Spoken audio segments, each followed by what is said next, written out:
All right, let's jump right into one of the most intense and, honestly, most misunderstood moments in the entire New Testament. It's a scene where just two little words nearly got Jesus killed on the spot. So it all boils down to this one line from the Gospel of John. Jesus is in the middle of this really heated argument, and he drops this bombshell. Before Abraham was, I am. Now, at first glance, you might just think it's a kind of weird, grammatically strange way of saying he's really, really old. But the people listening to him, they heard something completely different, something way more shocking. And this is where it gets really wild, and it's what confuses so many of us today. The crowd doesn't just argue back, they don't just laugh him off. No, they immediately bend down, pick up rocks, and get ready to execute him. So that's the big question for us, right? Why on earth did that phrase, I am, trigger such a violent, deadly reaction? What did that first century crowd understand that just flies right over our heads? The answer isn't about grammar, folks. It's about identity. So to figure this out, we need to zoom in on those two words at the absolute center of this whole conflict. Look, the real kicker here wasn't just him claiming to have been around before Abraham. That was bold, for sure.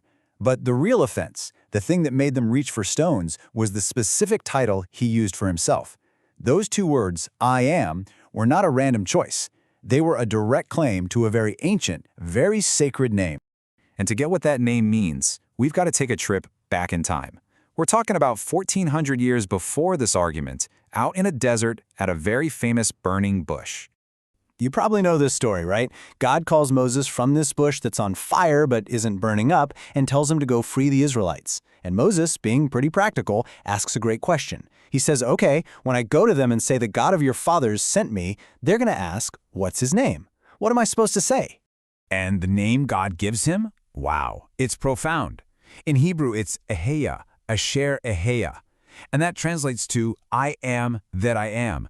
It's this incredible statement of eternal, self-existent being.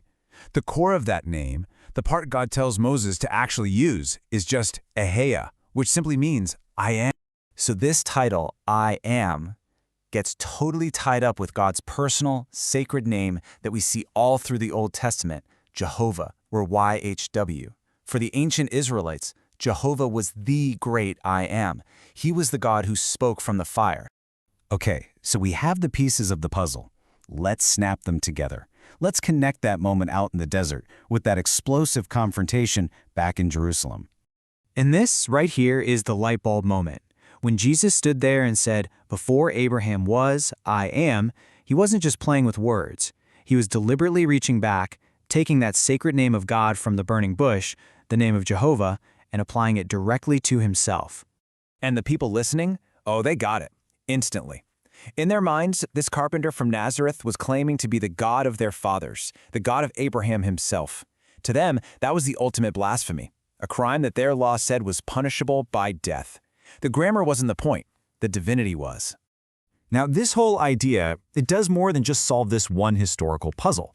It actually helps tackle a really common critique you hear about the Bible all the time. You know the one I'm talking about, right? This idea that the God in the Old Testament is all fire and brimstone, law and wrath, and then the God of the New Testament, Jesus, shows up and he's all about grace, mercy, and compassion. It can feel like you're reading about two totally different characters. But what if they're not?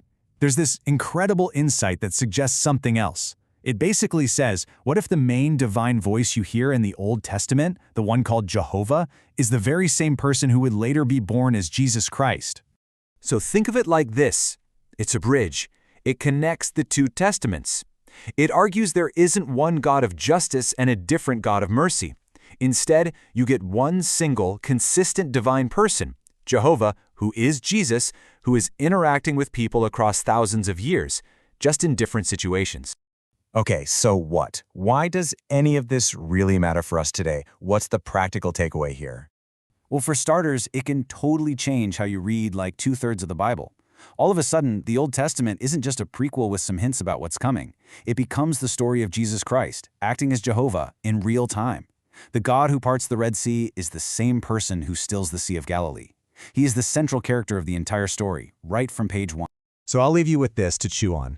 If the hero you meet in the New Testament is the very same person who wrote the law, who made the covenants, and who guided the history of the Old Testament, how does that change the way you read the whole story?